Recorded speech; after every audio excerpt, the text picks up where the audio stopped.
জিওপলিটিক্সে আপনাকে স্বাগত।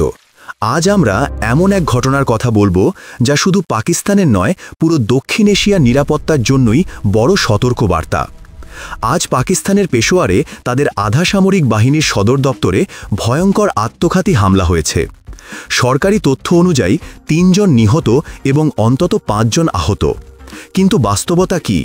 পাকিস্তানের ক্ষেত্রে আমরা জানি প্রকৃত সংখ্যা প্রায়ই কম দেখানো হয়, তাই প্রকৃত হতাহতের সংখ্যা আরও বেশি হওয়ার সম্ভাবনা উড়িয়ে দেওয়া যায় না।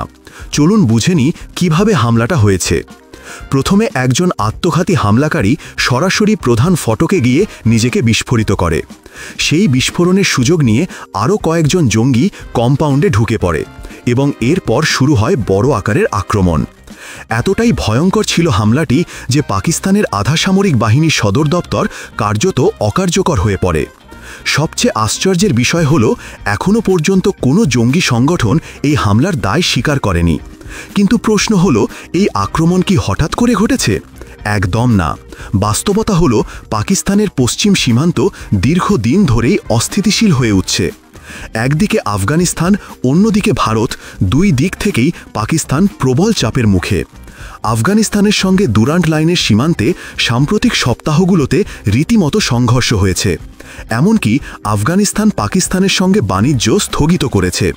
আবার ভারতের সঙ্গেও কার্যত বাণিজ্য ও কূটনীতিক সম্পর্ক ঠান্ডা। অর্থাৎ পাকিস্তান আজ ৪ দিক থেকেই চাপে। আর এর প্রভাব পড়ছে তাদের অভ্যন্তরীণ নিরাপত্তায়।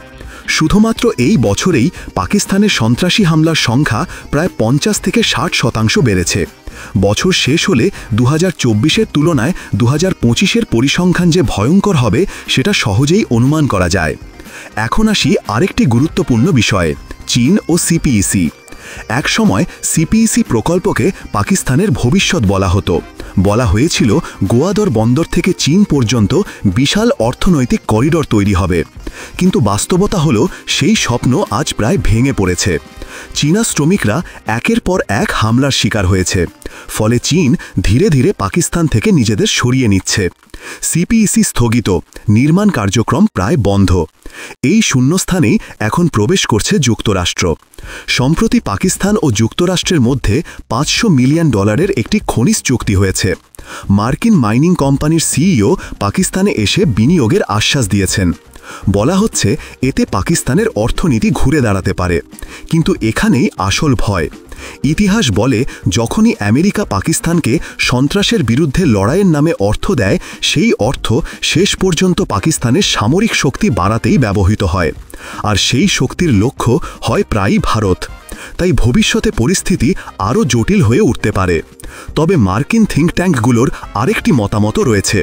তাদের মতে যুক্তরাষ্ট্র পাকিস্তান সম্পর্ক খুব বেশি দূর এগোবে না, কারণ চীন ইতিমধ্যেই পাকিস্তানের ওপর বিরক্ত, আর আমেরিকাও পাকিস্তানকে পুরোপুরি বিশ্বাস করে না। তাদের ধারণা, শেষ পর্যন্ত যুক্তরাষ্ট্র তার কৌশলগত সম্পর্ক আরও জোরদার করবে ভারতের সাথেই। অর্থাৎ আন্তর্জাতিক রাজনীতির এই খেলায় পাকিস্তান ধীরে ধীরে এক অনিশ্চিত ভবিষ্যতের দিকে এগোচ্ছে। আজ পেশোয়ারের হামলা শুধু একটি বিস্ফোরণ নয়, এটা পাকিস্তানের ভেতরের বাড়তে থাকা অস্থিরতার প্রতীক। প্রশ্ন হলো, এই অস্থিরতা কি শুধু পাকিস্তানেই সীমাবদ্ধ থাকবে, নাকি এর ঢেউ পৌঁছাবে ভারতের সীমান্তেও? পরিস্থিতি যেদিকেই যাক না কেন, একটি কথা পরিষ্কার, দক্ষিণ এশিয়ার ভূ রাজনীতি এখন একটি বিপদগামী মোড়ের সামনে দাঁড়িয়ে। এবং এই খেলার শেষ পরিণতি কী হবে তা নির্ভর করছে আগামী কয়েক মাসের ঘটনা প্রবাহের ওপর। আপনার মতামত কি? পাকিস্তান কি আরও অস্থিতিশীল হবে, নাকি পরিস্থিতি নিয়ন্ত্রণে আসবে? কমেন্টে লিখে জানাতে ভুলবেন না।